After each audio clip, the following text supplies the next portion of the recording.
Here are some options to start working on your balance. Now, ideally, you do this in a corner of your room so that if you fall backwards, you bump into a wall, and you should have a non-rolling chair in front of you so you grab onto it. I'm just going to do it here for demonstration purposes. So balance exercises should be challenged enough that it throws you off balance, but not so challenging that you just can't do it at all. So you kind of got to find where you are and meet yourself there. So I usually start off with just feet together, arms across the chest.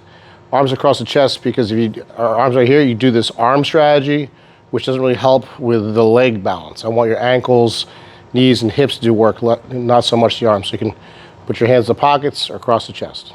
So that's number one. Number two, to make it harder, close your eyes. And I'm usually shooting for about 30 seconds to a minute, right? You can also do head nods. This challenges the vestibular mechanism, the inner ear. That one you do eyes open.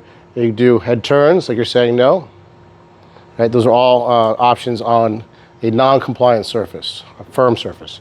You can also do all these, if you want to take the next step, on a foam pad. So this is a compliant surface. Same sequence. So feet together, arms across the chest. That's easy. Eyes closed. You might see a little wobble there. That's good. You can do eyes open, head nods, head turns, 30 seconds to a minute each. And then I also like to do something with a narrow base of support, like a tandem stance, arms across the chest. Eyes closed is particularly hard on this one, so you probably want to just work on this. And then you can switch the other way around.